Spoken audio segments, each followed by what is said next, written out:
Donc, des choses relatives à la foi et de ces mots du Coran, la piété ne consiste pas à tourner votre tête du levant au couchant.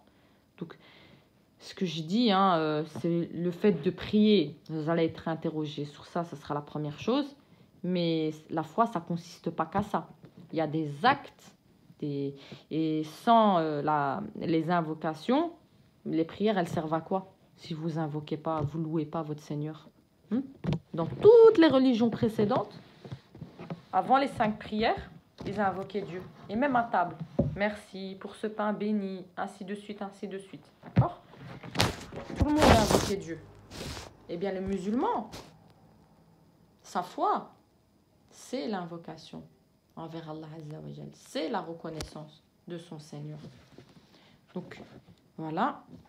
Et donc, le prophète sallallahu alayhi wa sallam, il est venu que clôturer tout ça, mais il a gardé tous les messages précédents. C'est juste que les messages précédents, ils ont été touchés par les humains, falsifiés. Mais le Coran, il est impossible, quasi impossible, et Dieu le défie, il le dit dans le Coran, impossible de le falsifier. Il défie la créature, même les scientifiques, tout ce que vous voulez, d'essayer de ramener un verset tel que celui-ci, ou un Coran tel que celui-ci, c'est impossible. Les gens, ils connaissent le Coran. Il y a des personnes qui l'ont étudié à l'âge de 2 ans.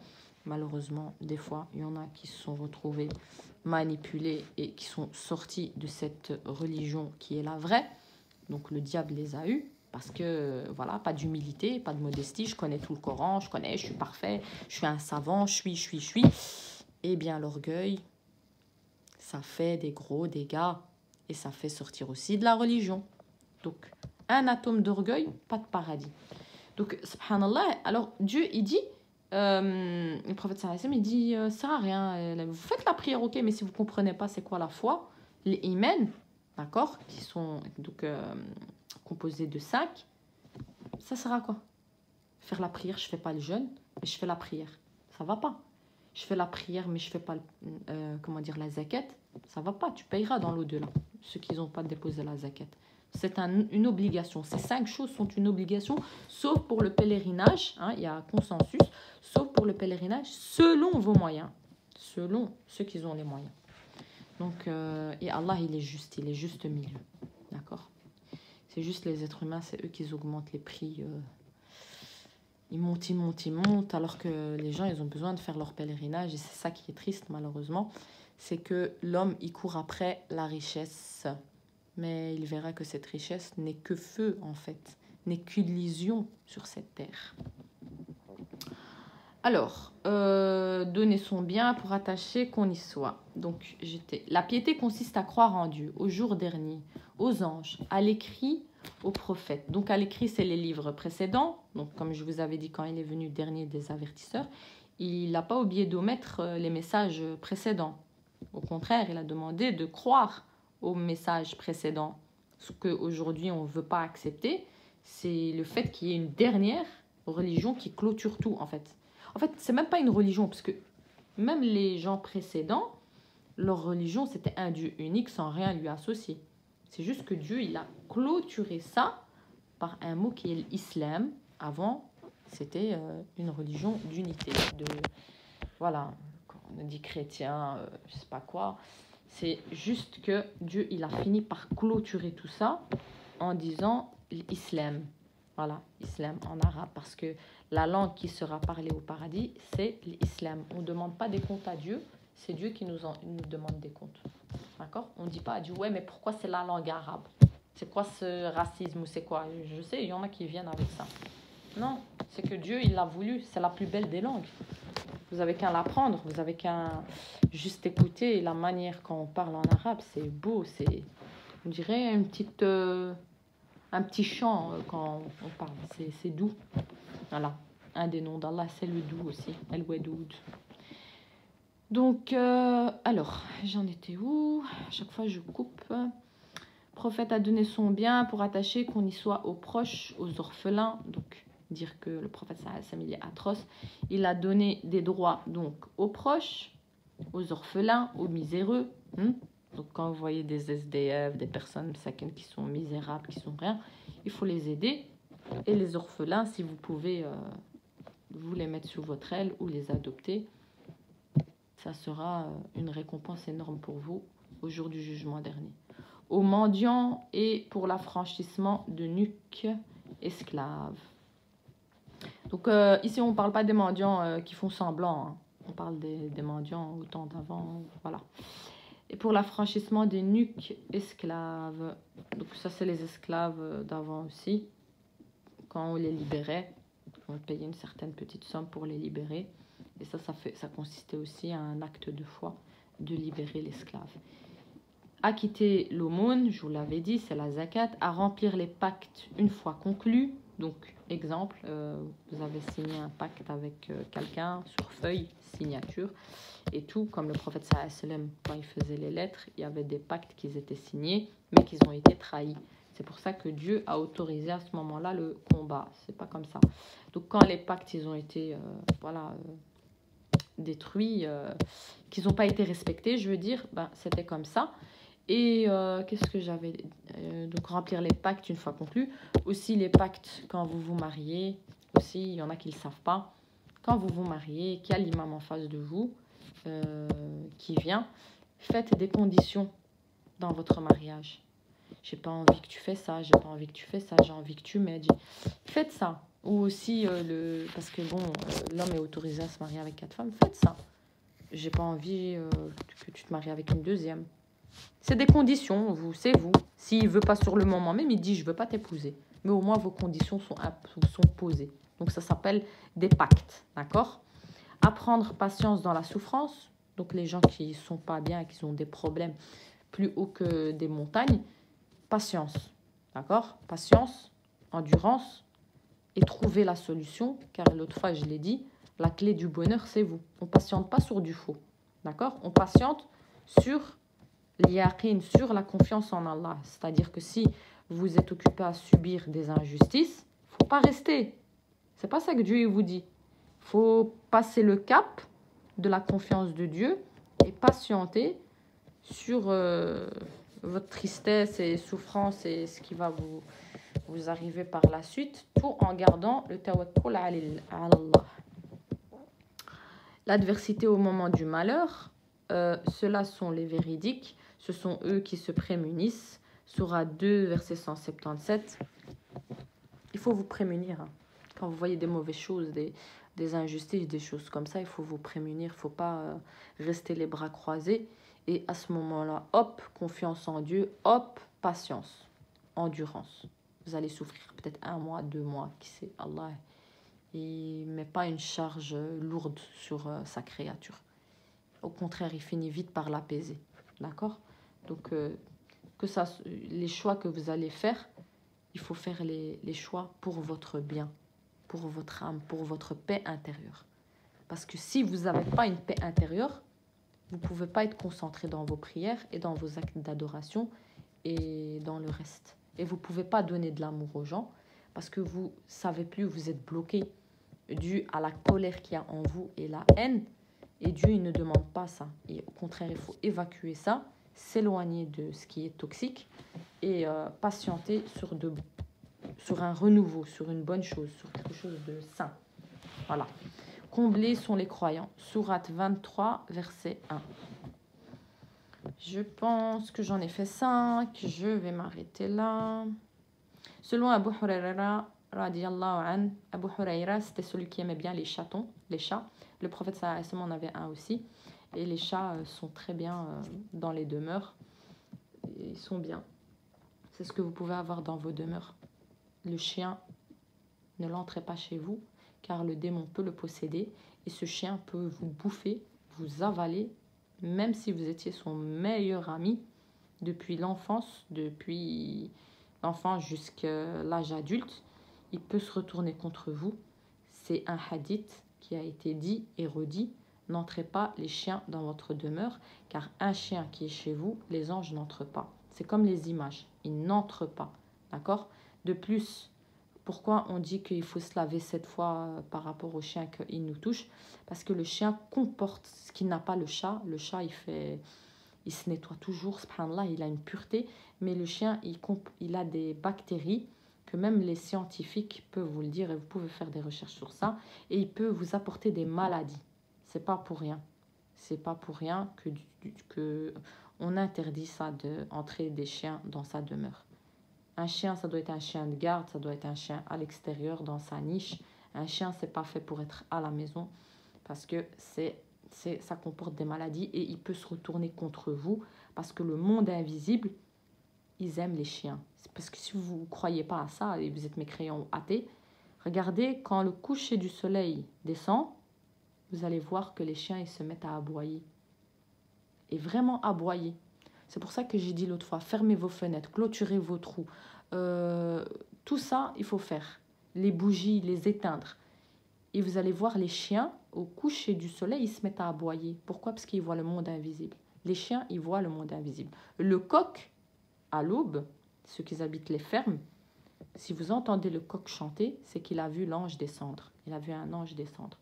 Et le contraire, c'est les chiens, ils se mettent à aboyer, à hurler, à aboyer. Et puis à un moment donné, ça s'arrête. Donc c'est parce que c'est passé l'heure de... Voilà, ils sont sortis et ils vaguent. Mais ils les voient.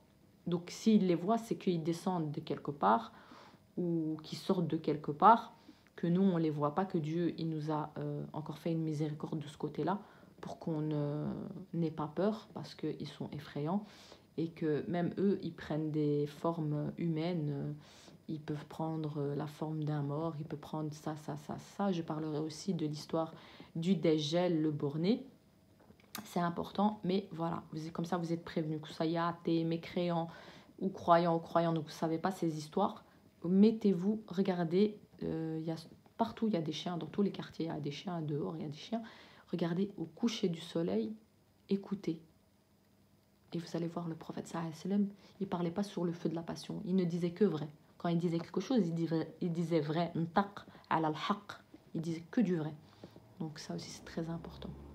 Donc rappelez-vous, le coq, il voit les anges. Les chiens, ils voient les démons. Et si dans votre demeure, il y a un chien, il peut être possédé. Et ce chien peut devenir agressif. Et il peut même vous bouffer. D'accord ? Ok, c'est important, ça c'est très important. Il n'y a pas beaucoup de gens qui le savent parce que c'est voilà. Et en plus, il y en a qui aiment trop les chiens et tout.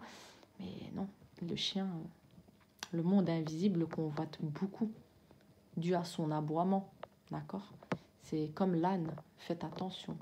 C'est pour ça que vous entendez beaucoup d'informations, mais ces informations, voilà, les mécréants, ils ne savent pas ça parce qu'ils ne cherchent pas en fait après la religion. La religion, elle leur fait peur. Ils pensent que c'est un truc que de violence, d'atrocité due aux guerres passées. Subhanallah. Mais ils ne cherchent pas plus loin que ça, en fait. Ils voient juste les côtés qu'ils ont été, même pas négatifs, en fait. C'est les côtés qu'ils ont dû ressortir à cause des problèmes qu'il y a eu dans l'époque. Mais ils ne regardent pas, en fait, cette religion, ce qu'elle apporte de bien, en fait, au cœur, à l'âme, au corps, à l'éducation, au mode de vie, à la politique, à tout ce qui les entoure.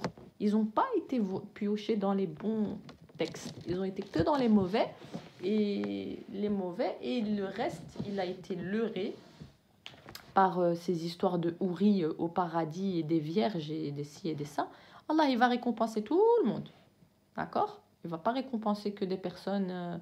voilà, il va récompenser tout le monde. Donc arrêtez cette manipulation, ce n'est pas bien.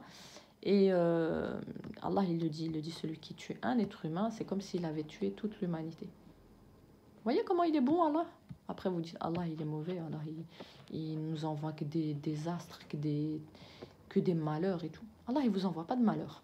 C'est vos mains qui envoient les malheurs. C'est vos mains qui créent les malheurs.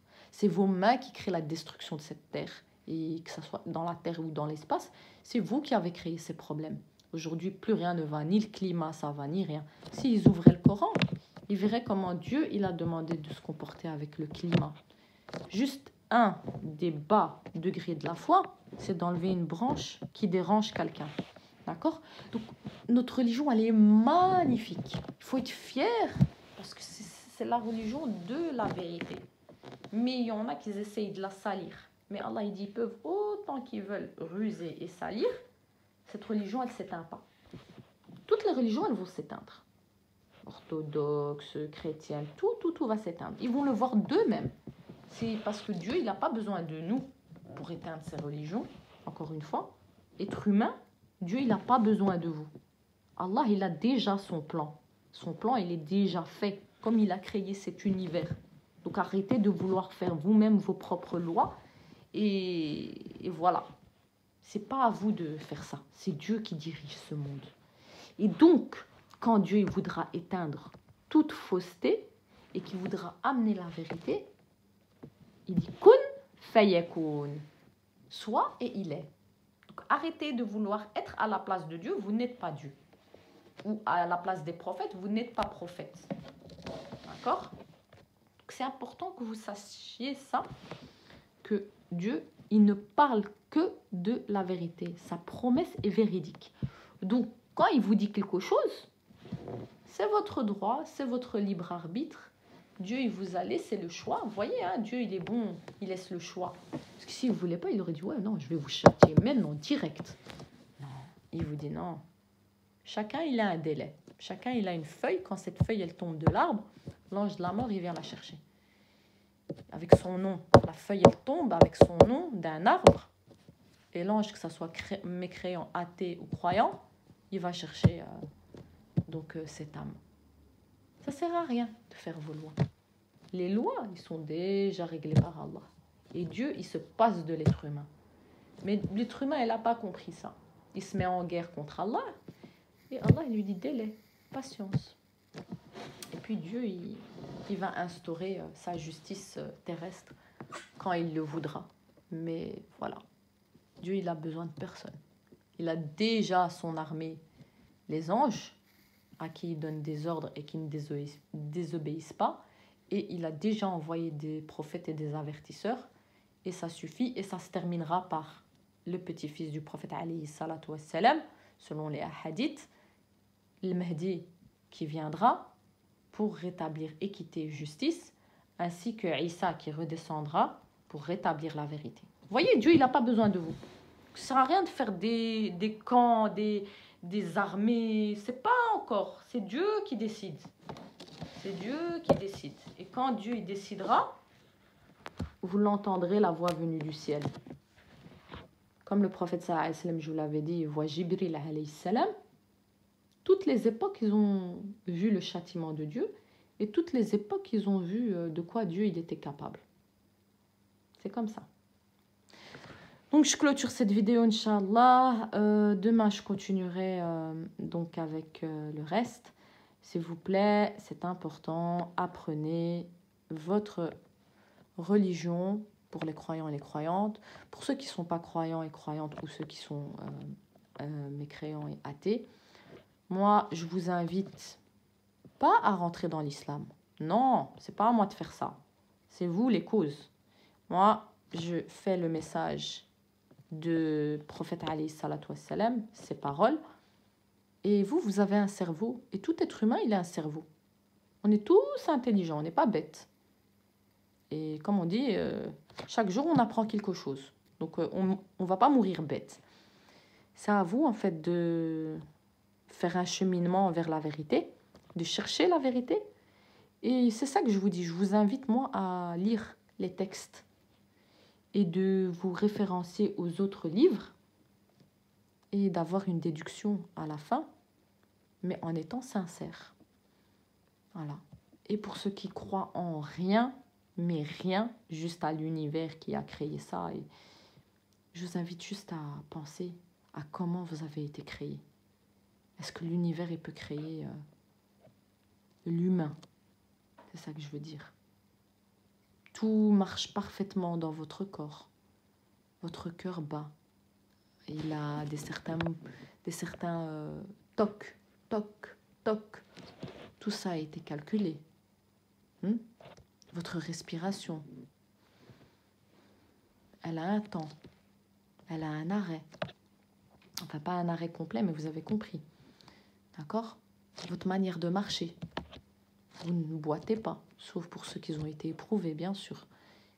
Mais tout ça, vos mouvements, ils sont calculés mathématiquement, tout.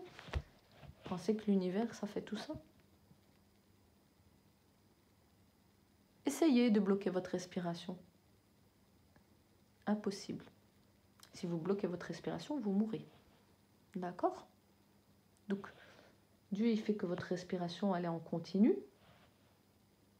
C'est une reconnaissance envers Allah Azza wa Jal, du fait qu'on respire.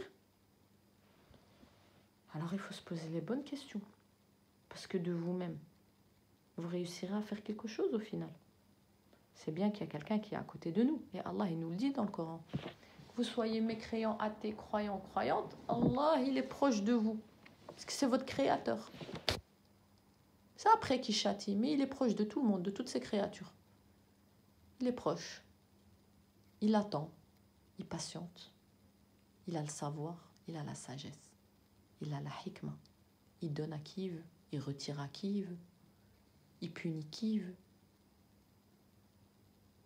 Il récompense qui il veut. Il rend riche qui il veut. Il rend pauvre qui il veut. C'est lui qui a ce pouvoir. On l'a pas, nous, ce pouvoir. Donc, se poser des questions autour de vous. Chercher, faire les recherches. Parce qu'à un moment arrivé dans votre vie, vous arrivez à un certain âge, vous n'arrivez pas à vous poser la question que c'est pas normal que vous êtes dans cette fausseté de ne pas croire en un Dieu unique.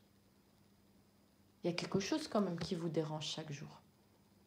Même vous n'êtes pas sûr en fait.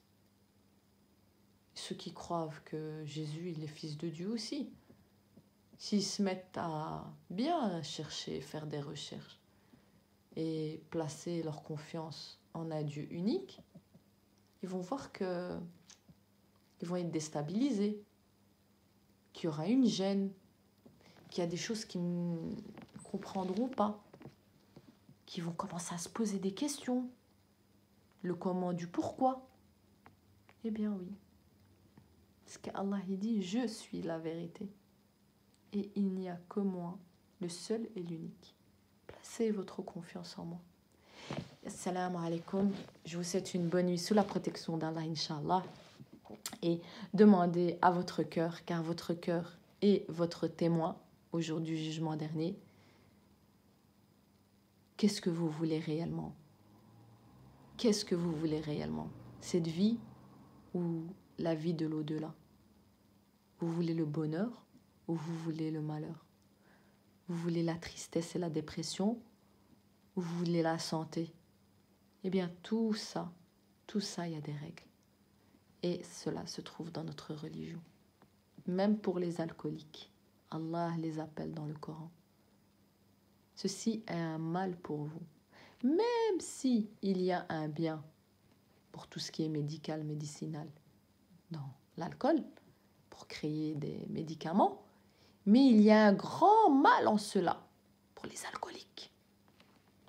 Donc le grand mal, c'est quoi? C'est les cancers, les maladies. Vous détruisez votre vie à aller faire des chimios, des ci, des ça. Alors que vous aurez pu être éloigné de ça. C'est vrai ou pas? Si vous arrêtez de boire, votre corps se portera bien. Votre esprit sera sain. Et en plus de ça, vous vous mettrez enfin à comprendre qu'un Dieu existe. Mais quand vous n'avez plus la raison, que vous buvez, que vous consommez des choses illicites, il n'y a plus de raison. En fait, votre raison, elle s'envole. Donc, vous ne pouvez pas croire en un Dieu unique. Votre raison, elle est envolée. Et pour ceux qui suivent leurs ancêtres, père et mère, parce qu'ils sont dans cette religion depuis toujours, et qui ne voudraient pas décevoir les parents, ce n'est pas les parents qu'on doit décevoir. C'est Dieu qu'il ne faut pas décevoir. Parce que les parents, eux, ils ont été créés par Dieu. Et tout comme vous, ils vont être jugés. Et ce jour, les gens fuiront leur mari, époux, père, mère, frère, sœur. Tout le monde se mettra à courir. Mais le pire, c'est les gens qui vous appelaient à la vérité. Ceux-là, vous allez les voir. Ils étaient d'une lumière étincelante ce jour-là, le jour du jugement. Et vous riez d'eux sur terre. Eh bien, boomerang, c'est eux qui riront de vous au jour du jugement. Car ils vous appelaient à la vérité. Mais vos yeux étaient aveuglés. vos cœurs étaient cadenassés et vos oreilles, vous ne voulez pas écouter. Mitl al-a'nam, comme les animaux. Même les animaux, ils croient en Dieu. Croyez-moi que même les animaux, tout ce qui est dans les cieux et la terre glorifie Allah. Wassalamu alaikum wa rahmatullah.